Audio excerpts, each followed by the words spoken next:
Hi, everyone, and welcome to Advocacy and Services for Older Adults Returning from Prison, the latest installment in the State Society on Aging's conversation series. My name is Cristian Gonzalez Rivera, and I'm a past president and a current board member of SSA. We're an interdisciplinary membership organization focusing on improving the lives of older New Yorkers. SSA is happy to sponsor this event along with Live on New York and the Release Aging People from Prison, or RAP, campaign. RAP is a group of organizers who have been working for years to pass legislation that would reform New York's parole system to be fair and more humane to older people in prison, and also to educate others about why this is an important human rights issue. Critically, a fair parole process is also an aging issue. That's why we put together this event, especially for our colleagues in the field of aging, including direct service professionals, gerontologists, advocates for older people, and many other people who care about older people. We brought together a group of people who will share their stories and experiences, which we hope will get you thinking about what you can do from your position to advocate for older people who've spent years of their lives in prison. So a little about SSA. We were founded in 1972 as a trade association for educators in the field of gerontology. And today we continue to be a gathering place for New York's academic gerontology community, and we've expanded our membership to include many other people who are working on behalf of older New Yorkers, including direct service professionals, researchers, advocates, students, and policymakers in a wide variety of disciplines, ranging from public policy to urban planning to psychology and social work. Our members work locally, statewide, nationally, and internationally. SSA was also proud to send memos in support of the two pieces of legislation that we'll be referencing today, and those are fair and timely parole and elder parole. Now, in just a moment, you'll notice an abrupt location change. No, I didn't magically transport myself from my home to my office, but I recorded this welcome for the purpose of this video that you're watching now, because our live event started with a little bit of technical difficulties. So anyway, so now onto the live event. Live on New York. We represent community-based aging in the city and state. We have 120 members that run about 1,000 programs and do our work through policy, workforce development, and some discrete direct service. And we're so thankful for all the work that's being done here. And certainly this is a big priority of ours for the state. And so really look forward to the continued partnership and movement on these critical issues. Thank you. Now I'd like to introduce our keynote speaker, Dr. Robert Fullilove.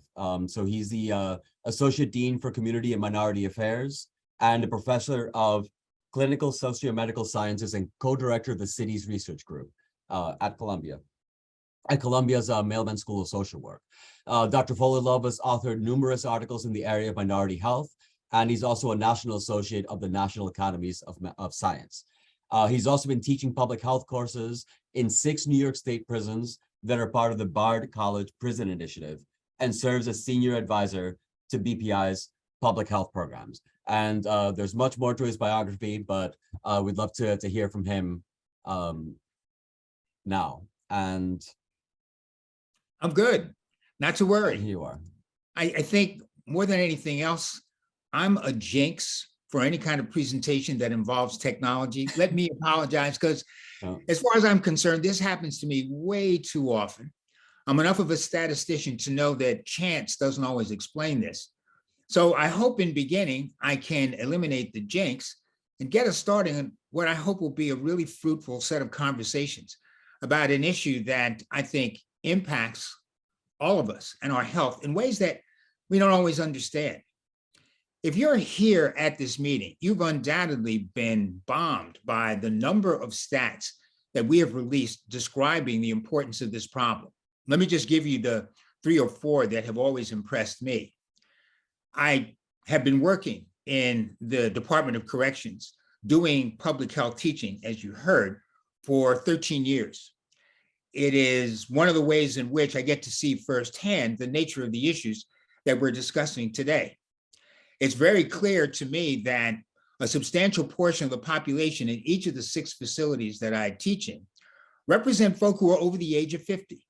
They constitute perhaps as much as 20% of the incarcerated population here in this state, and they cost us an enormous amount of money. While $60,000 per year is the nominal cost for the regular person who's incarcerated in our system. For those who are aging and for those who are dealing with a variety of health problems that come with aging, the cost can be double or even triple that amount. We are literally spending money on a population that essentially is of no risk to the general public. I think all of you who have aged beautifully look back on your youth and are often amazed at how you are not the person you were at 19 or 20. A substantial number of the folk that I have in my classes are folk who were incarcerated before the age of 18, and as a consequence, are essentially being viewed as people who are their crimes, that they have evolved, that they've changed, that I've seen so many get a higher education, leave prison, and become contributing members of society, where they're paying taxes instead of being a burden on the taxes that we all pay, represents something to me that is not only possible, I see it every single day. Let's be clear that part of what we're dealing with is the past.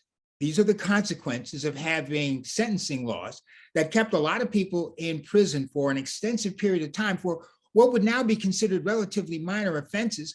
But if they're there for a life, they are there essentially aging in place, no longer the people who they might have been at the moment that their infraction was involved, but certainly folk who have aged, who have matured, and who see the world very differently.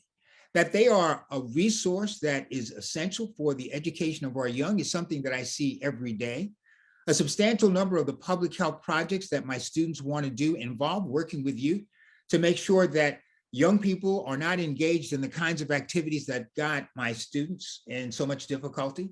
I'm talking about a population that is in a position to contribute substantially to all of our efforts at this moment in time to deal with the problems of inner city communities where poverty, homelessness, and a substantial increase in mental health is really impacting not just the lives of everybody, but certainly impacting the lives of our young.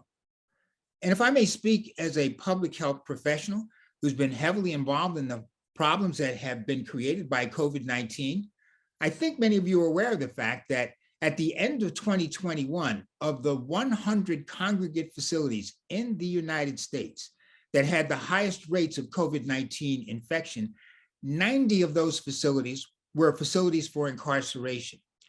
I don't know that people understand what it's like to be in a setting and understand that you are so much a part of what has been forgotten, that fundamental issues that are guaranteed by the Constitution, a right of access to healthcare, is essentially going to be denied you in the midst of a pandemic where the former governor of the state had to be ordered by the Supreme Court to make sure that incarcerated persons got vaccinated.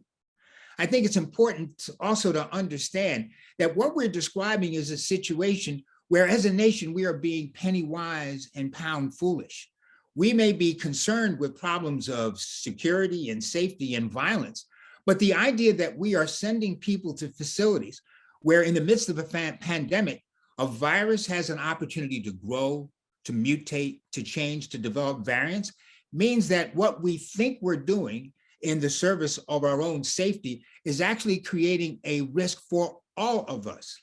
Be aware, a substantial portion of the COVID-19 that circulates in our communities originates in jails and prison facilities where we are creating a public health danger because of our desire as a nation to punish those that have committed crimes, punish those that have admitted or have been found guilty of some infraction. That threat is something that my students talk about all the time. And if we think about that 20% of the population in prison that is aging, the group that is most at risk for a COVID-19 infection, we are literally creating a situation, a reservoir of infection that has the possibility not only of haunting the health of those who are incarcerated, it has the possibility of impacting the health of us all. Everything that we do, beginning with the two bills that are attempting to parole those who are aging from prison, are efforts, it seems to me, to promote the health of the general public, not just the health of those who are going to be released, not just the health of those who are incarcerated. It is, I think, a fundamental truth that we'll be engaged in today, where if we are successful in working to improve the likelihood that those who are aged in and doing time in prison will have opportunities to come home, to contribute to society. We are literally taking what I hope will be the first step that will be emulated by states throughout the United States. I want to be clear, 6 of my former students from the Barred Prison Initiative have come home and gotten graduate degrees from Columbia University in social work and in public health. And although, by the way, the School of Social Work is at Columbia headed by a biostatistician, Mailman is the School of Public Health, and it is there where we are very interested in many of the issues that you will be discussing today. Here's a final word for me before I turn it over to the folk that I'm most anxious to hear from, the folk who've actually lived through this and can tell you from lived experience what this is like. I see this as something that's more than just an abstract part of my role as a public health professional. I don't know that it's that obvious, but in 6 weeks, I will be celebrating my 79th birthday. I see myself represented in much of what we're going to be describing today. I understand how much we live in a society that is all about youth and finds it very easy to forget the problems of those of us who are aging. But it seems to me that in caring for our aging, we are not caring just for those who carry the memory of our past. We are also dealing with the folk who have the kind of wisdom that can contribute substantially to what I hope will be a glorious future for all of those who will benefit from the gifts that returning prisoners, returning incarcerated persons will have when they return home. It is a consummation devoutly to be wished. And I'm hoping that through our deliberations today, in the witness that you will hear borne by the folk who will follow me, that we are really talking about something that deserves our time, our energy, our attention, and the best that we have to offer. I'm someone who started graduate work in a seminary, Union Theological Seminary. I'm someone who has a history of having worked in the civil rights movement. I like to combine those two, my time in the seminary, with my time in Mississippi, by always recalling words that I heard first from a Black Baptist preacher in Holly Springs, Mississippi, way back in 1964. He was talking about acting appropriately when the time has come. And he asked the question of a congregation that was considering whether or not it was the moment to go register to vote. He said, if not us, who? And if not now, when? Ladies and gentlemen, thank you for your presence. Thank you for your sincere concern about this situation. And may I wish the rest of us good luck in our efforts to right a wrong that in many instances is way overdue for our action, our concern, and our best. Thank you. Thank you so much, Dr. Fullilove. So we'd like to turn it over now to a panel of individuals who are going to tell you stories about their lived personal experiences. We put together, as Ruth said in the beginning, we put together this event especially for service professionals, for advocates for older adults, people who care about the well-being of older people in New York. And so we want to share these stories, and of course, it's the experience and the words of Dr. Fullilove. It's to really bring home the idea about what you can do around this population. So I'd like to welcome now, if we can spotlight Tiana Taylor, who's the co-director of policy and communications for RAP. I'd also like to spotlight Jose Saldana. Okay, there you are. Thank you for raising your hand. Jose Saldana, who's the director of RAP, of Release Aging People from Prison. I'd also like to spotlight Greg Mingo. Okay, so now that we're all together, thank you so much. And Tiana, I'd love for you to get started. Yes, thank you so much for having us and for having me. I just want to start talking a little bit about my father and one of his mentors who is an elder inside. So my father is incarcerated in New York State Prison. He has been for almost 2 decades now. And when he first went to prison, he made a promise to himself to do everything in his power to change himself for the better so that he could be a change agent in his community once he did come home. He is determined to curtail harm and violence in our communities and is already doing so from inside. I know from the bottom of my heart that who my father is today would be a voice for the youth, a voice that they need to hear. He could speak from personal experience on how a life of crime and violence is not the path they want to go down. He has already shown so many young adults in prison that education and community engagement can elevate their lives. He is ready to share this message outside of prison. But he, like so many others, does not have a real mechanism for release, no matter how much he has changed. And I just want to note, my dad didn't, become the amazing person that he is today by himself. He leaned on the support of so many incarcerated elders who have shown him the path of healing and transformation. Tragically, a number of those elders have passed away behind bars, some due to COVID, many from accelerated aging and a lack of proper medical care behind bars. Other mentors my father, are still suffering behind bars. They have transformed their lives many years ago and for most decades ago, and they deserve a chance at freedom. And so one of the elders my dad leaned on is actually here on this panel with us, Jose Saldana.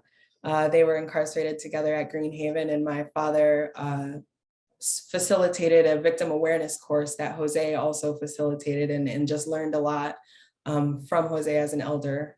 And Jose is lucky enough to be free from prison, which a lot of his comrades are not.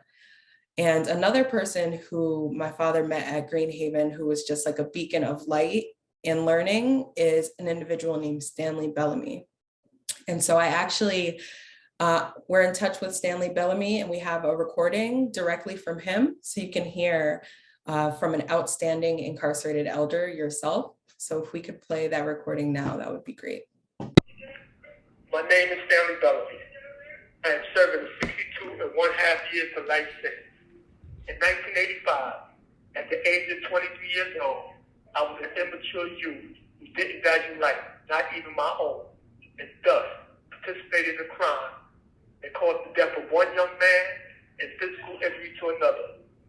Now, at 60 years of age, and after being incarcerated for 37 years, in which I took the time to do some deep introspection, I can say I am not the person I once was. During the course of my incarceration, I not only took full responsibility for my actions on the night of November 11th, but developed and facilitated programs that help other incarcerated men acknowledge and come to terms with the hurt, pain, and suffering their crimes caused their victim families and their own. Like many incarcerated elders who develop pro-social skills and a true sense of community, I believe that I had a duty to give back and help rebuild the very communities I once played a role in tearing down. To meet this objective, I co-founded a group called Civic Duty Initiative, whose mission is to assist with the transformation of dysfunctional neighborhoods into vibrant and productive communities. One of our first projects was to raise funds for a prison gun buyback program that we conducted with Reverend Charles Muller of Albany, New York. When it comes to incarcerated elders, I am not the exception, but the rule. There are many incarcerated elders around the state who are doing similar work as I, and who are rapidly aging because of the adverse prison environment that does not support maintaining our health. Every day, I witness people aging around me. Many of us will die in prison if we don't receive any release soon. I'm grateful to the older adult service community for raising this conversation today. I hope that you all please consider including the incarcerated elders, adults in the work that you're doing moving forward. Thank you so much. I hope today's conversation is fruitful. Thank you. Just one last thing after hearing that powerful audio to note is that my two colleagues that are on this panel with me today could have passed behind bars if they were not given release opportunity. And the release opportunities that they were given are extremely rare. And Stanley, the one you just heard from, he will die in prison unless there are serious changes to the policies that will allow for more meaningful release opportunities. Thank you so much. Good morning, everyone, and I am honored to be here. And this is something that I look forward to nearly half of my life. This conversation, today in just about every part of our state, we have formerly incarcerated people who are credible messengers, life coaches,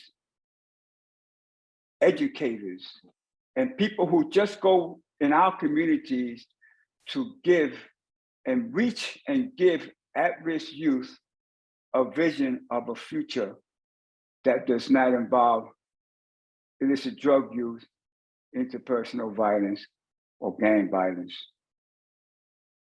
The question is, how did these men coming out of prison, and women, I have to add, how did they become to embrace such a mission? And I'll tell you how. The Department of Correction does not offer anyone, not a single person, therapeutic programs to help them develop responsibility, help them develop an understanding of what it means to be responsible for harm done, help them develop insight into the harm that their behavior caused innocent people and the impact that it has on communities and our society. Not a single program toward this type of self-development and empowerment. The reason why these men, and I include myself in this, are in our communities, embracing this as a passion, is because we developed these programs. And over decades, we facilitated these programs. And we made these programs a part of our rehabilitation. And this is why we have this in existence today. Sadly, we do not have enough men and women in our communities doing that. And we're talking about saving lives, saving young kids who have been abandoned and neglected just about their entire lives. I was with Stanley Bellamy with the development of Civic Duty Initiative. I was with Stanley Bellamy in developing the gun buy program in Albany. And I was with countless other elder people who have passed away. My first mentor, the very first human being who snatched me up as I came in as a relatively young man in my 20s. And he gave me two advice. First, to acknowledge some responsibility for the predicament that I am in. And then he gave me a medical dictionary, a Stewart medical dictionary, and told me to read this book as if it's your Bible, because your health depends on it. And I took that to heart. I read that book just about every day. I help people, understand symptoms, because every single day of our lives in prison, we face a health crisis. Not just because of the substandard medical care that we get, but because our health care is dominated by security. Security determines what type of health care we get. So this results in us getting the type of health care that is really just about giving out aspirins and getting us out the way. So we're talking about a system that was created by mass incarceration to begin with.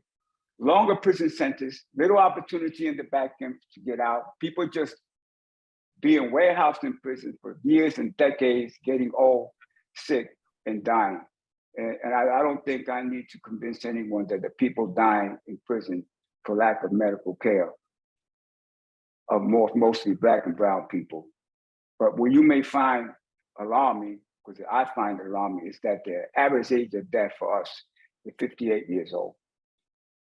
So when I walked out of prison at 66 years old, after 38 years of incarceration, not only was I the happiest man alive, but I was so greatly relieved that I was able to walk out of prison instead of being carried in a coffin.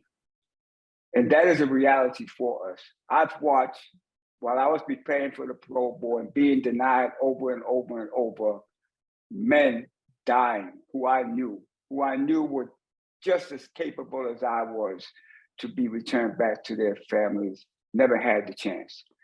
So we're here today to have this discussion on whether such men and women in our prison system should be included when we're talking about advocating for healthcare and other services for elder people in our communities, in our state.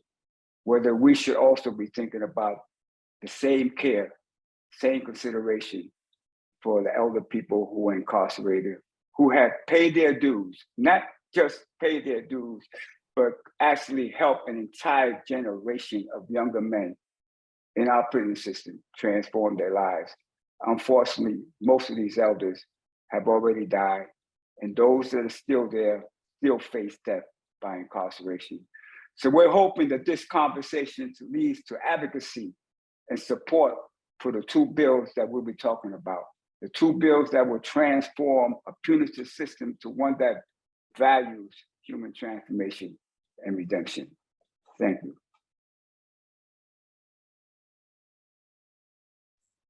Thank you so much for sharing that, Jose. Greg, would you like to share some comments on aging while inside? Yes. Hello, everyone, and thank you for having us. My name is Greg Mingo. I spent 40 years, 1 month and 21 days in prison for a crime I didn't commit.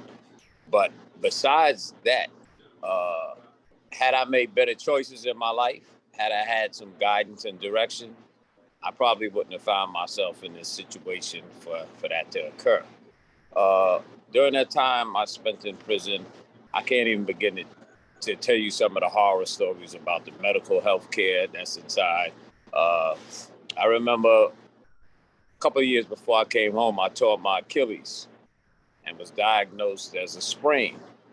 And so I walked around in a torn Achilles for 7 weeks. And finally, I had to have reconstructive surgery.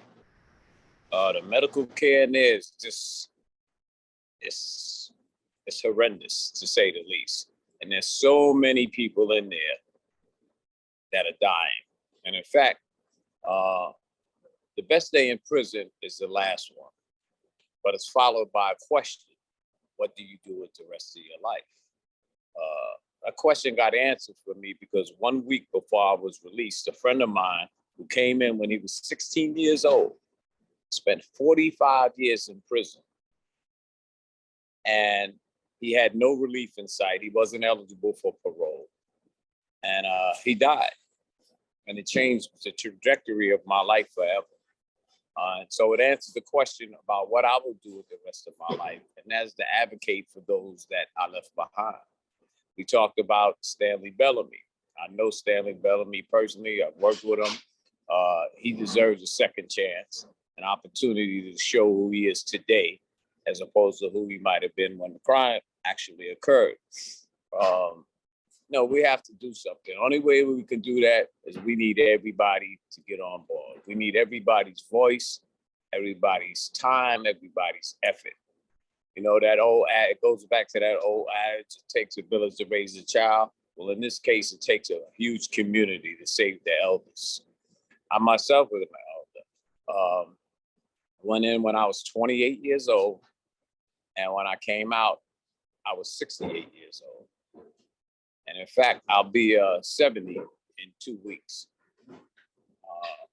I just came home last year. So during that time, you know, I spent countless times and hours mentoring, working with young people, trying to get people on the right trajectory. And Jose is right. There are no programs inside that can help people transform. The only programs that are available are created by the prisoners, and they don't get the recognition that they deserve. That's why these bills are so important. Now we're talking about RAP. RAP stands for Releasing Aging People in Prison. But the focus is not just on elders per se, because once we're in prison, everybody's aging. Tiana talked about the accelerated aging. For every day that we're free out here, their age is accelerating another day. So instead of me being 70 in inside, I would be 140 years old. Just think about that for a minute.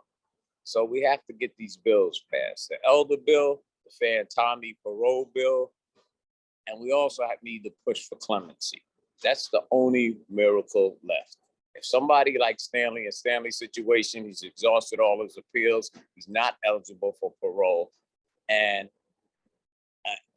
unless he's an elder, then he can't, those bills don't apply. So the bills are critical. So we have three components in place, those two bills, the elder bill and Fantani parole bill.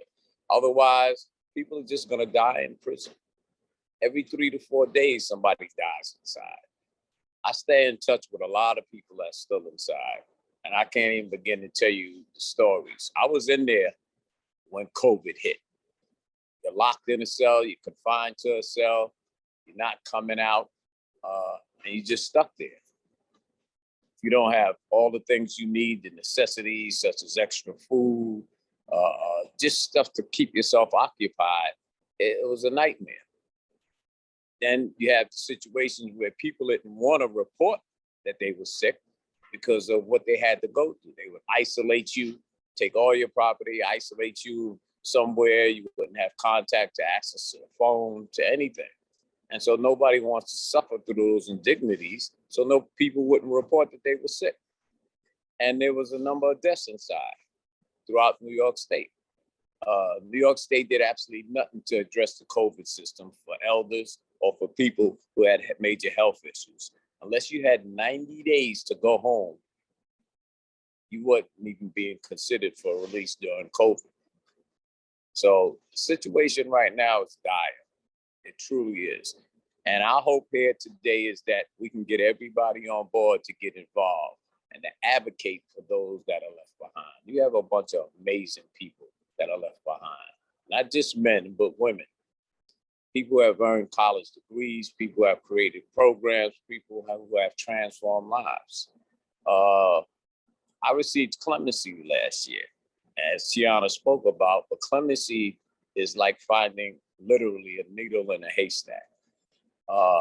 And you have to accomplish a whole lot in order to get clemency, but everybody doesn't have that opportunity to have the support.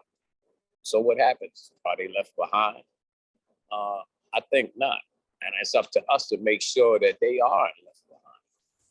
So we're here today and we free to discuss anything anybody wants to discuss regarding the bills, regarding healthcare, because it's critical. People are actually dying. You know, they're gonna continue to die. And I think dying in prison is everybody's worst nightmare. You can talk to anybody. I don't care how young they are, how old they are. That's their biggest fear inside, is dying inside. You know, the horror stories go on and on. Imagine, real quick, just being diagnosed that you need dialysis treatment and you're given dialysis treatment for, say, 2 weeks, only to discover it was a mistake. And then return to your facility, and then a fire breaks out, and you go to sick call because you can't breathe, and you're given 2 Motrin and told to go back to your cell, and then they find you the next day in your cell dead from smoke inhalation. Those are the kind of stories that go on, horror stories. That's the kind of treatment that people have to suffer on a regular basis. And with that, I'm gonna close out and just remember that none of us is as good as all of us. So we hope everybody here gets on board and becomes involved in the work, because it could be life-changing. And, you know, I'm sure a lot of us, if you're not directly affected, you're affected indirectly. Maybe you have a friend or someone you know who's inside, and we need the work done. And hopefully we can count on all of y'all to help us do this work. And with that, I'll pass it back. Thank you so much for that, Greg. And I saw some folks in the chat just asking, you know, what are the 2 bills that folks are talking about here? So I just wanted to highlight those. I'm going to start off by saying we're talking about the parole process. And so when someone is sentenced by a judge, they can be sentenced to a determinate sentence, which is also called a flat bid. And that's something like 5 years. 3 years. You just get that time, you serve it, and you're done. And then there's something called an indeterminate sentence. This is a range of years. So for instance, my father got sentenced to 22 years to life. Others may be sentenced to 15 to 20 years, or even 3 to 7 years. And when you have these indeterminate sentences, once you reach your minimum amount of years inside, you go before a parole board. The original purpose of the parole board was to determine someone's readiness to come home from prison. But since the really like war on crime era, since the Pataki era, we have really moved into a state of perpetual punishment instead of judging people's readiness to come home. So we are introducing 2 bills that would both work on that parole process and also work on the very long draconian sentences that were being doled out to our community members in this era. And so the one bill is the Fair and Timely Parole Bill. This bill states that anyone who is already parole eligible and goes before the parole board must be looked at holistically for who they are today. And while the nature of the crime and victim impact statements will still be considered, they also have to determine everything that a person has done since being incarcerated, and also a person's risk of safety to the community when they are judging their if they will get released on parole. The second is the Elder Parole Bill. This bill states that anyone who has been incarcerated in their current sentence for 15 years and is at least 55 years of age will be considered for parole release. The reason the age is 55 is because due to the accelerated aging behind bars, the Department of Corrections and Community Supervision in New York State actually deems 55 an older age. Like Greg Mingo said, for every 1 year someone is incarcerated, their body is aging 2 years. So that 55 age was specifically chosen for that reason. And so along these lines, I just want to ask a question to Jose, and that is, can you talk a little bit about why the parole system is not right now? You know, why aren't people getting out? The New York State parole system initially was a product of trying to release people from prison who are community ready. That was the intent of the system, not to have prisons become warehouses, but to release men and women who have shown that they are community ready. And this process has been abandoned for the most part. Under Pataki put out a directive to the parole board, who was supposed to be an independent body, that no one convicted of a violent crime should be released on parole. So from being a process that evaluates people's readiness for parole, it became a process that just adds more layers of punishment on the person appearing before them. The release rate dropped to 14%. That 4% of the people appearing before the parole board were released. And those were really nonviolent people convicted of nonviolent crime. Today, the average release rate is closer to the 35 level, 35 to 40. We're advocating for the parole board process to be restored to its original intent, that the parole board evaluate a person's readiness for parole. If the parole board decides that a person poses a threat to public safety, then this threat to public safety has to be real. It has to be substantiated. It has to be current. You can't define a person to be a threat for public safety for a crime committed 35, 40 years ago. That crime will never change. So this person will, for the rest of his life or her life, be deemed a threat to public safety. We think that is fundamentally wrong. The Fair and Timely Parole Bill will correct this fundamental injustice. It will require the parole board to begin the parole process, and that's very critical for us, to begin the parole process on evaluating a person's readiness for parole, talk about the rehabilitative efforts that this person has made throughout decades of incarceration. In my case, the process will begin by asking me about a crime I committed in 1979. And the parole commissioners could not move past that. They get stuck there. And they will not get to my rehabilitative endeavors, my rehabilitative accomplishments. So this is one way of giving people a fundamentally fair process to return back to their families and home communities. Unless we do this, men and women will continue to be denied parole, in some cases for decades. One of my mentors died in between parole hearings, his 14th parole hearing. He had been in prison for 48 years, denied parole 13 times. At his 14th hearing, he dies. He asks the parole commission if he could be excused to go to the bathroom. He never returned. He had a stroke and never recovered. And we have another person at his 10th parole hearing. He was denied, he committed suicide.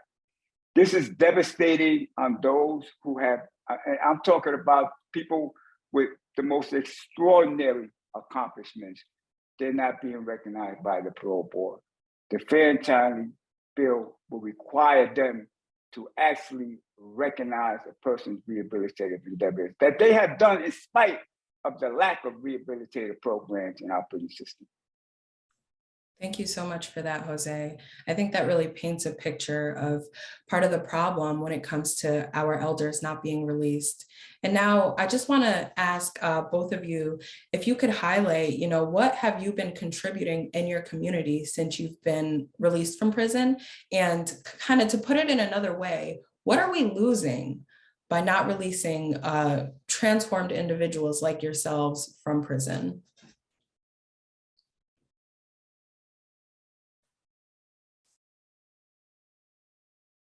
Would you like to start us off, Greg?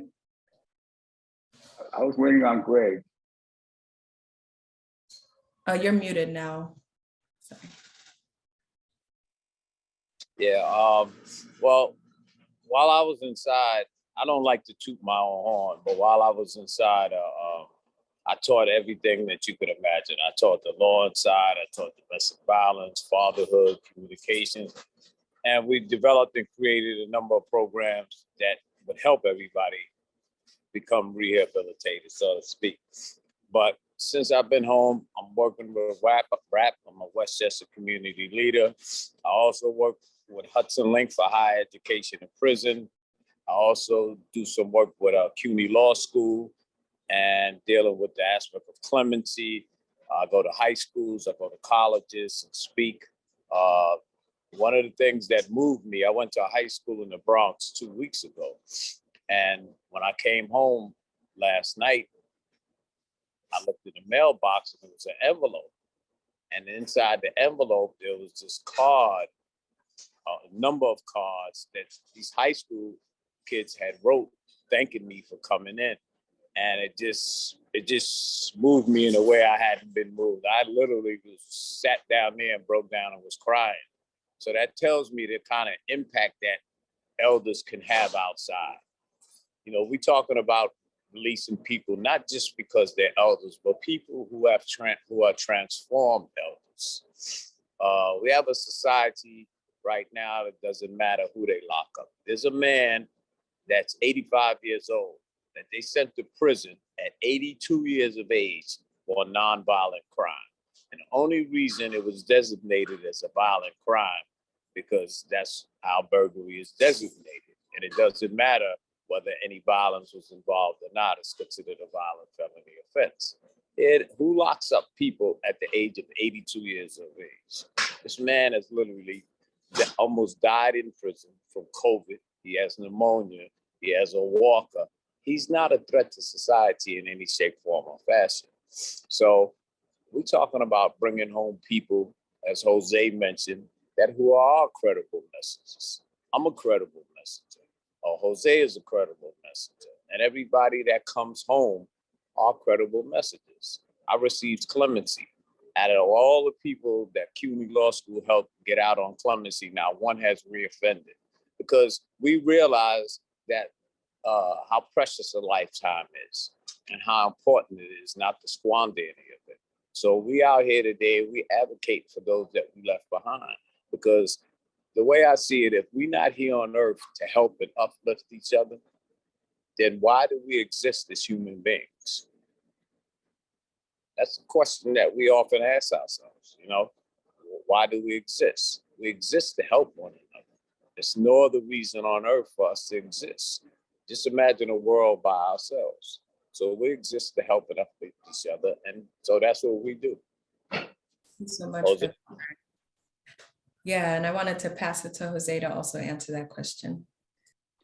Yes, I am not just a criminal activist. I'm the director of the Release Aging People in Prison campaign. I made it my life mission to help others who I left behind, who I personally know. I've known them for decades, been in classrooms with them for decades.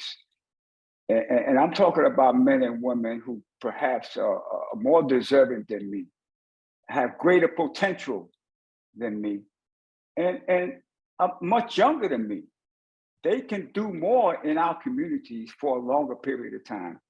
So I advocate for them. This is my life mission. But I am also a board member of Mount Haven Children's Haven. Mount Haven is a church in Mount Haven, the Reformed Church. They have what they call Children's Haven, which they cater to the needs of children with incarcerated parents. I'm a member of Chris Burdock, assembly member of Chris Burdock. He has an advisory committee. I'm a member of his advisory committee. I'm a member of Senator Jamal Bailey's Criminal Justice Reform Committee.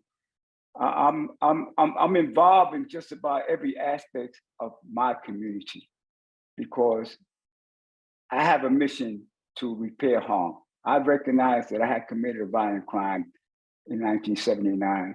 And while I can't bring back the past, I can at least help the future at least be a more of a safe place for human beings. And I said that during my incarceration, I created what I consider the most comprehensive and effective therapeutic program to help people address criminal thinking, behavior, and attitudes.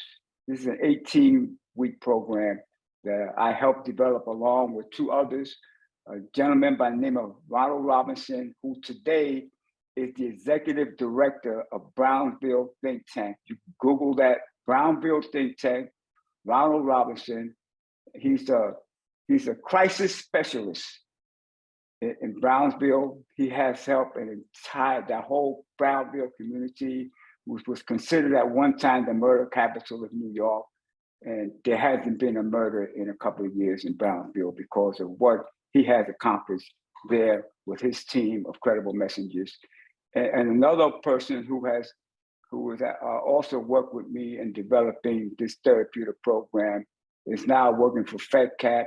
He has actually helped hundreds of formerly incarcerated people prepare and find meaningful employment. Not a single one of them has returned to prison. And I think this is the measure of who we are. We save lives, and we help people stay in our communities as civic-minded, socially conscious citizens of that community. Thank you so much for that, Jose and Greg. I think we're right at time for this panel, and I just want to leave it off by giving a couple of statistics. From 2007 to 2020, the percentage of older New Yorkers has more than doubled. Now the amount of older folks in prison over 55 is over 15%. That's 4,900 people. And this number is projected to skyrocket in the next 5 years. So unless we do something to change that, we are going to be looking at some devastating circumstances to our communities. And I just wanted to urge anyone who's on the call and is interested in signing up. We're looking to get organizational support for these bills, and we have a way that your organization can sign up. We love doing meetings, personalized meetings with members of organizations. So if anyone would like to have a meeting like that with us, I will also put my email in the chat, and please do reach out. Thank you so much. Okay. Thank you very, very much, Tiana. And thank you to Greg and Jose as well for speaking with us. Just wanted to point out that we've been joined by Assembly Member Ron Kim. So I'd love to bring him on now to give a few words to all of you. Hello, everybody. This is Ron Kim. I apologize. I had something personal to attend to in upstate New York, and I'm coming back now, but I didn't want to miss the chance to address the group today and listening to the very important panel about finding justice for our older adults, especially those who are still stuck behind bars. You know, we have sponsored the fair and timely parole and elderly parole and legislation that we've been fighting for years now to get done.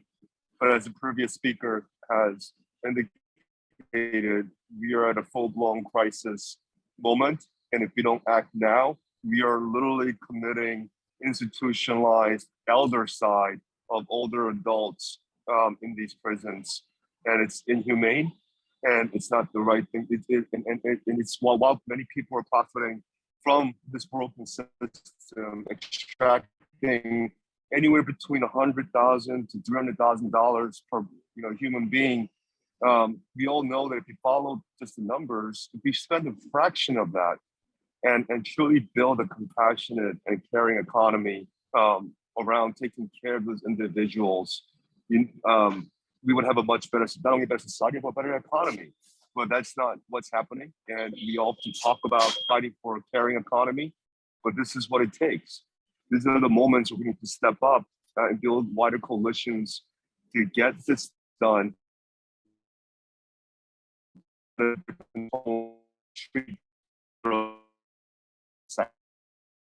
I appreciate the advocacy, and I look forward to listening into the experts talking about the needs and what we need to be doing moving forward. Thank you all. Thank you, Assembly Member. Thank you so much for joining us as well. I mean, as like I see, we see that you're in transit as well. So thank you so much for making the effort to join us.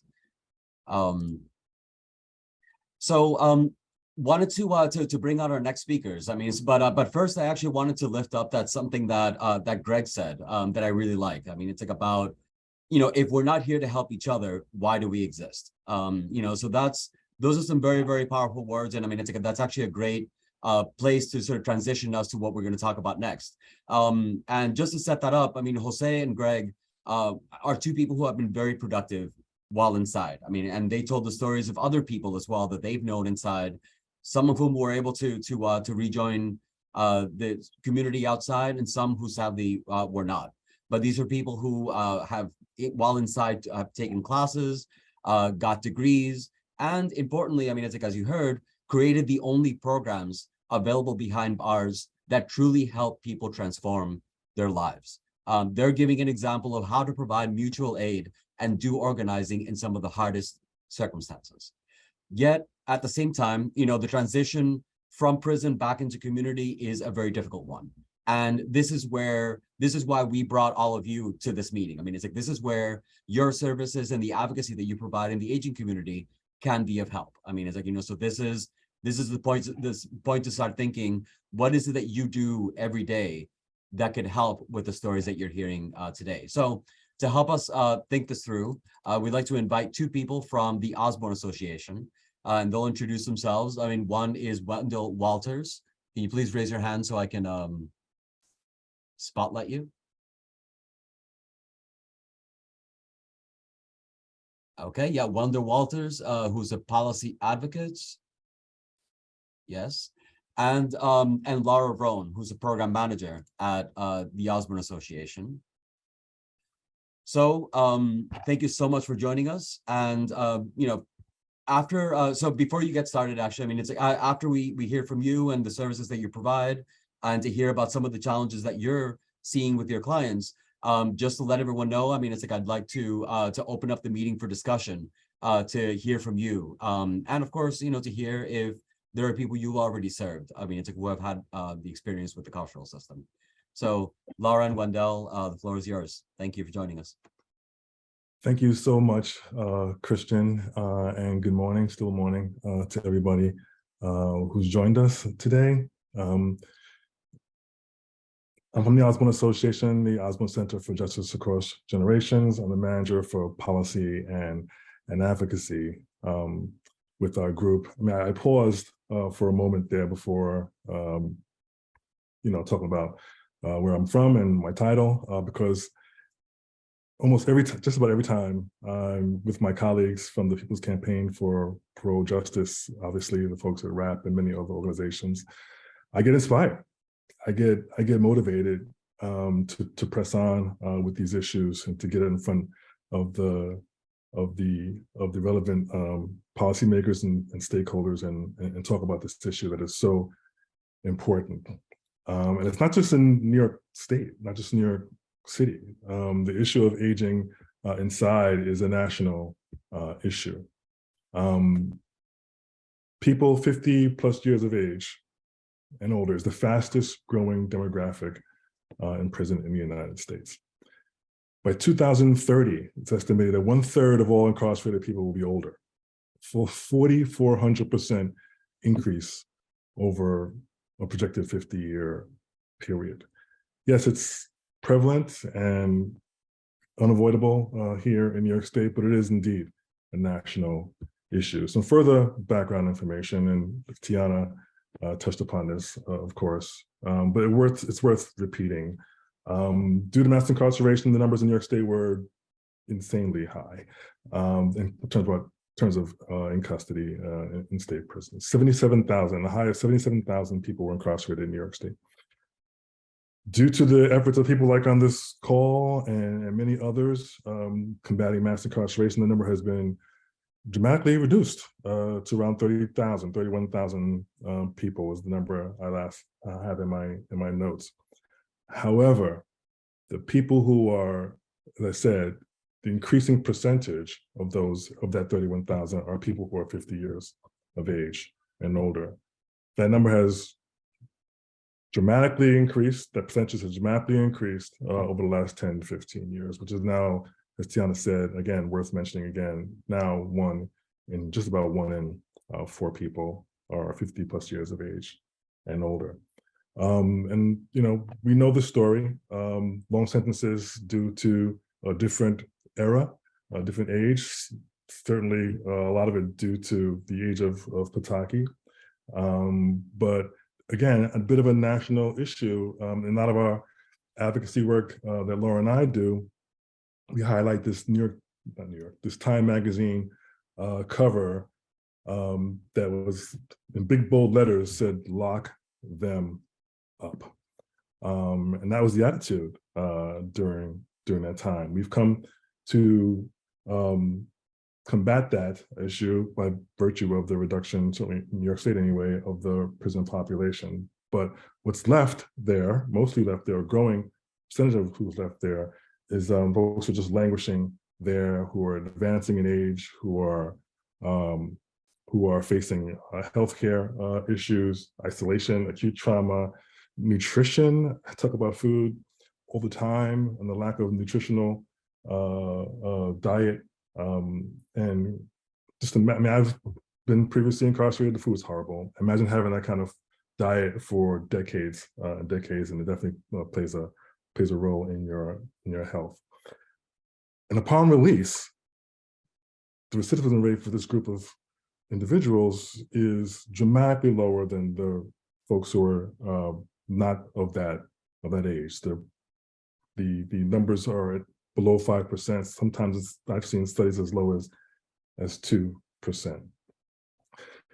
This issue has been festering for quite a while. Osborne is, I think, a leader on this issue. We've put together a white paper back in 2014 and updated in 2018 called High Cost, Low Risk, Aging Population in New York State Prison. where we developed a list of recommendations to support this constituency upon release, of course, addressing conditions inside as well. At the same time, our task force was developed with relevant stakeholders and service organizations called the New York Aging Reentry Task Force. Again, a diverse group of stakeholders, including government, including docs and researchers, that came up with a unique model for case management and support upon this population's return to community. That's when it became part of the advocacy work at Osborne. As our policy group is named the Osborne Center for Justice Across Generations, we primarily work on issues as it relates to children and families of the incarcerated, but also the aging population when they're inside, with programming inside our jails and prisons, but of course the support that they need when they come home. Not only was a New York statewide reentry task force for the aging developed during that time, a couple of years thereafter, a city task force, Compassionate Assistance for Returning Elders, was convened in 2017 that recently came up with a number of recommendations to support the elder community when they come home to New York City. We're still working on getting those publicized. The change in administrations has caused some difficulty with that, but we're still working with the local community and trying to implement those. But reentry is what we do.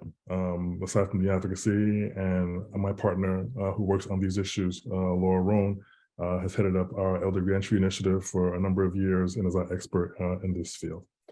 Laura, you want to say a few words? Sure. Thanks, Wendell. So my name is Laura Roan. I work for Osborne. I've been working in prisons, in and out of prisons for about 20 years now, with various populations, but working with older adults is certainly my favorite. So as Wendell mentioned, as a result of the task force that was an interdisciplinary task force, there were many recommendations that came out of that, but one of them was to do direct services for this population. So we formed the Elder Reentry Initiative as a result for that. And the things that we do as a result of that, which we still do about 8 years in now, is case management for folks, older adults who are inside. Some of them, it's like a one-off issue. I know it could be a tiny one-off issue, like your glasses were broken because you fell down and the prison wasn't able to manage to get you a replacement. So you struggled to be able to see, to be able to answer letters, to be able to go to school. There are 65-year-olds who are still trying to get GEDs because there's a lot of resilience for folks inside who are still trying to get their high school equivalency. So we might be doing something as simple as making sure they have their glasses or a tray that they can hold with one hand because they've had a stroke and they can't hold their tray for getting their food themselves anymore. So we might be doing something that's relatively simple like that, or we might be trying to get them hospice care so that someone mentioned before the fear, which is very pervasive, and I will definitely echo it, that people's greatest fear is dying inside. So we might be helping them find hospice care in the community if they actually have a release decision, but the prison hasn't been able to actually find them a hospice care facility who's willing to take somebody with say a murder conviction or a violent felony conviction. So we might be asked to help find something like that. So we might do that. Someone also mentioned that there's very little dementia care in prison. That's absolutely true. In New York State, there's about 30 beds for folks with dementia. And I think the stat before was that there is about 5,000 older adults in prison that need these, that might need these 30 or so dementia beds. I think you guys know better than I would how unreasonable that is. The correctional system is not a NORC, and the folks who are incarcerated and need serious medical care, the system is not built for it. You cannot retrofit prisons to be no matter what the willpower is of the prison, it cannot support this growing older population. So your solution is stop filling the prison or release people. That's the only solutions here. So we'll continue to talk about the release mechanisms. The other one is to stop putting people in. So that's our case management. So helping people with these one-off kind of issues. Reentry planning. So that's helping people, whether they have a parole board that they have to go to in order to get a release decision to go home, or if they already have a release decision, they already know when they're going home, to connect them with the community support that they need, whether that's employment, connection to benefits, housing, etc. So doing an assessment and helping connect them with those services. And then having community support services in New York City. So we only have community support services in New York City. But if somebody needed support services outside of New York City, we could help connect them with those. We just don't run them ourselves. We also ramped up our internal training on serving older adults so that Osborne itself, across, no matter if it was in our employment program or in our families programs, that we knew how challenges related to aging might show up so that we could internally serve those folks better. Then we started providing technical assistance to reentry providers about aging and aging providers about reentry, so that no matter, those siloed providers weren't necessarily thinking about those other populations. So we're providing assistance in those ways. And then we also trained the parole board. Something that was really, we were seeing was that the parole board never thought about the fact that somebody might be 60 years old and going and talking to them about a crime that happened 30 years ago, which may not be front of mind for them. Their memories might be, not terribly clear about something that happened so far ago while they were under the influence of drugs or alcohol. So so the parole board was not very age informed or age friendly itself. So we trained them. So I just wanted to also say that one thing that comes up for senior service providers is that they may not think, y'all may not be thinking about the ways that you're already serving, or you already have this population in your programs, because many of you are probably already serving people who are not stably housed. And our population can sometimes come home unstably housed, so you might already be seeing them there. The other thing is half of people with an opioid addiction have a criminal justice history. So if you've got any opioid related challenges or programs, you might be seeing our population there.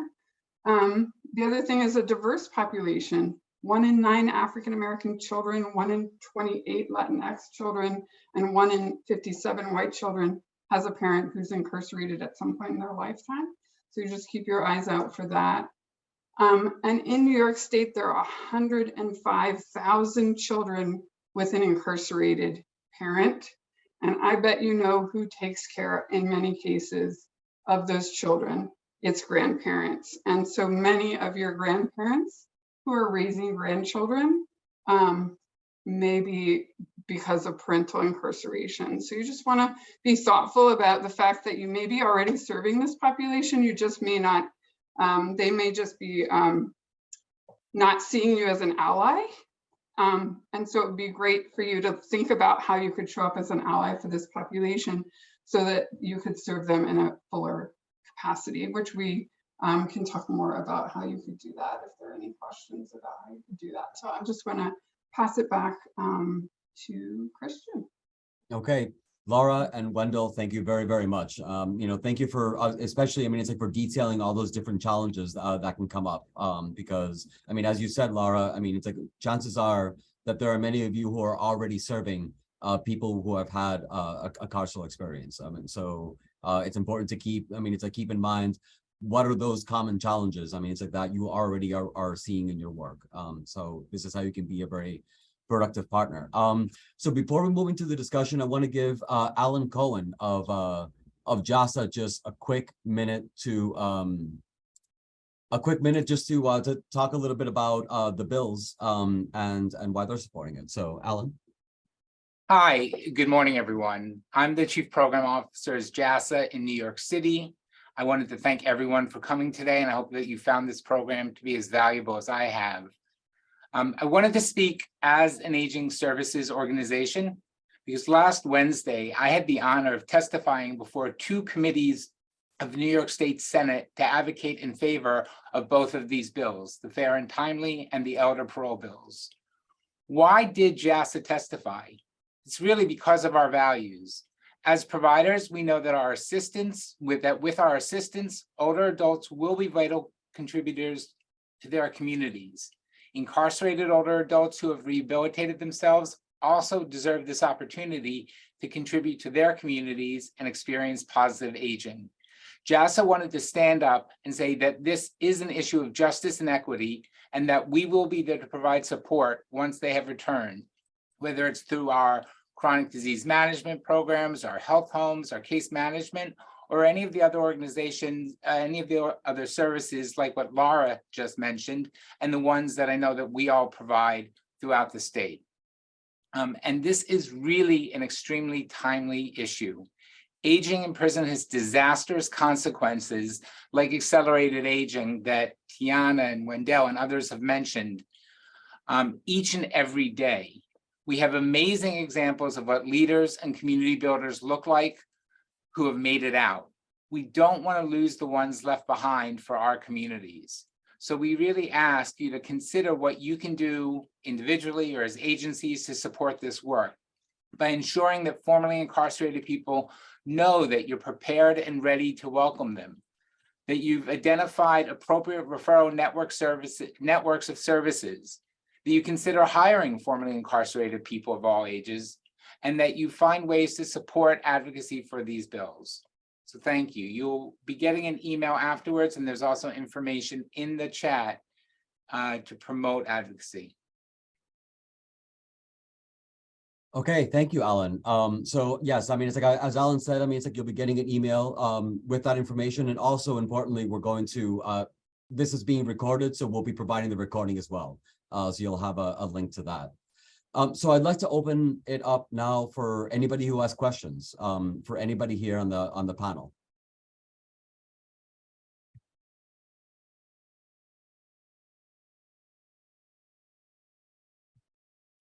Well, good morning, everyone. My name is Florian Edwards, and I'm the Senior Director of Protective Services at JASA. And I just want to thank everyone, including my colleague Alan, for the amazing work that they're doing.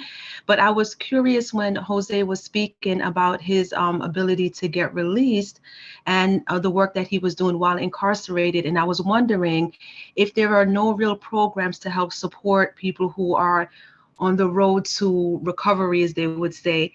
How do someone then let the parole board know what's doing? Is it letters that are being written? Like, who supports you while you're incarcerated and helps build a case to show that, you know, you have been rehabilitated and changed and are not a threat to the community? That's what my curiosity was in. Yes, that's a very good question. Up until recently, we had to be our own advocates. We had to present the evidence before the parole board. The bad thing was that I was presenting evidence. I actually was bringing them copies of the programs that I've developed, manuals related to the programs, handbooks related to the program, but they were dismissing it. They're devaluing these programs as if they were insignificant. The last 10 years or so, a group by the name of Parole Prep Project, headed by Michelle Lewin, excellent heaven sent program. She has hundreds of volunteers going into the prison system, helping men and women create the type of parole package that the parole board will actually look at. Sadly, they only look at it when they want to look at it. This is why these two bills are critical. It forces them to look at the evidence of rehabilitation.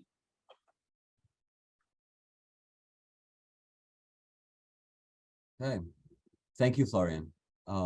Any other questions from anyone?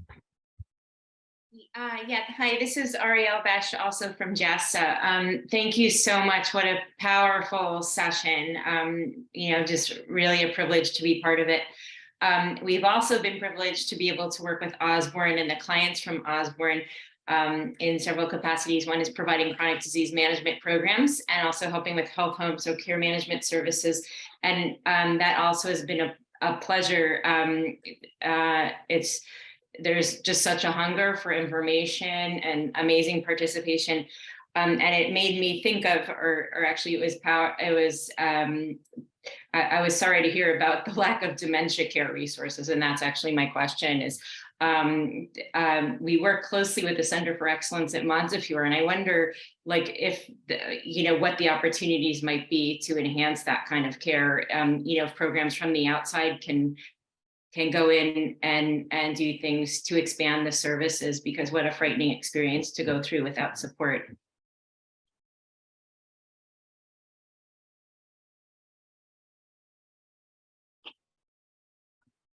Any reactions? Yeah, or, yeah. May I just comment on that? It is just critical to release men and women at a point where they can be productive. Yeah. Not when they start having cognitive impairments, not when they have to have a wheelchair or any other type of assistance, to release them at a point where they can still be productive. We're talking about men and women who have been productive in the prison community for decades. Now they have cognitive impairments.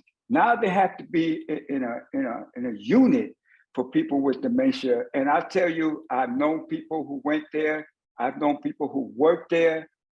I'll give it to you straight up. The only end of life care people get is neglect. Yeah. Why are we going to wait for that to happen? Yeah, we need to address it sooner. Yeah.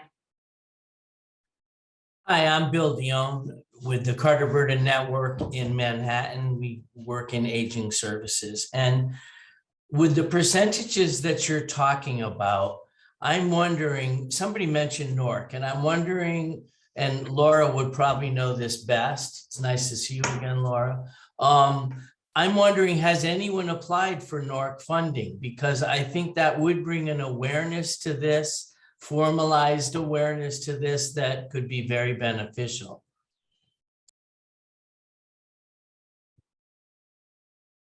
I think it's brilliant, Bill. And I think, I'm sorry, I'm not supposed to talk. I think that using a number of state aging policy levers to highlight the fact that we currently run a de facto public nursing home in the prisons, and to go in with a lot of the regulatory juice that we save for long-term care facilities and apply them to the prisons might cause state officials to recognize that A, they're committing elder abuse, and B, perhaps the easiest course would be to change policy and get people out of that setting rather than turn that setting on its head to make it something it can never be, which is a place to age healthfully, just as it can never be a place to grow and thrive healthfully for people of any age. And with the hundreds of millions of dollars of savings, they could then reinvest in the community for those types of services. It's brilliant. Laura, you also had you wanted to speak to one of these points as well. Yeah, the bad Laura wants to speak.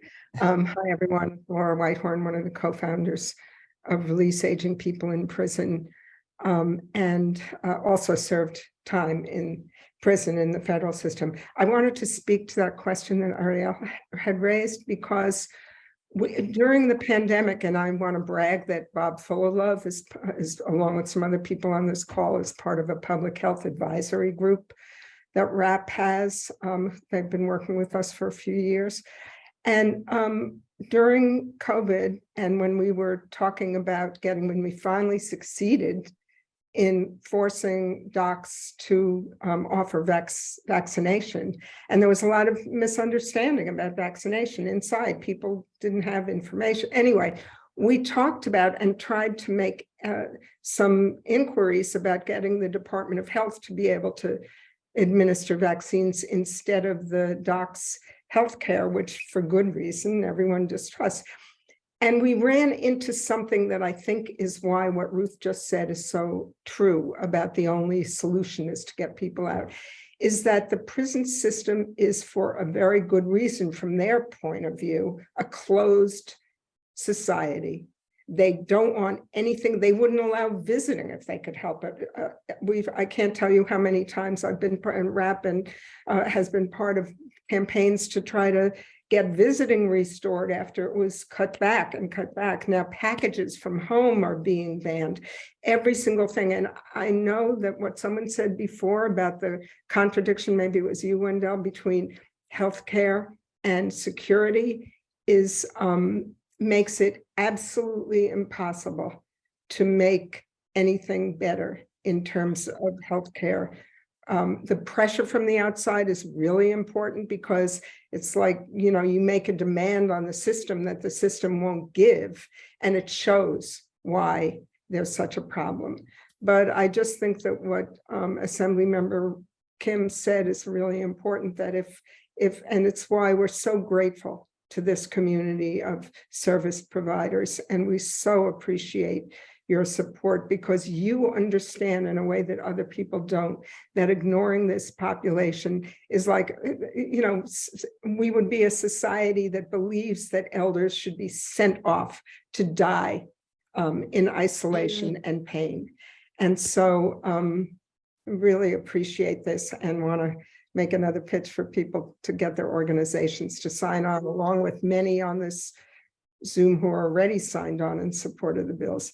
The prison system will never allow healthcare to be, unless it's one of their private, in other states, they have private, terrible healthcare groups that make huge amounts of money by delivering terrible, even worse healthcare to people inside. So just wanted to make that point. Thank you.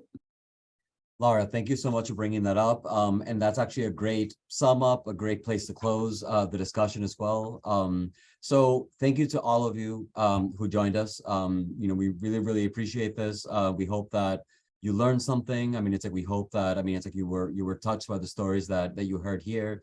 And that, you know, whether you were already thinking about this particular population in the work that you do, or whether this is the first time you've thought about it, I hope you got something great out of this discussion. So I'm also glad that the technology ended up working at least, you know, a little further on to the discussion, despite the initial troubles. So thank you so much again. And again, we'll be following up with an email with a lot more information. And of course, you know, you're always welcome to reach out to us if you'd want to collaborate in any way or need any other particular information. So thank you very much and have a great day. Thank you so much.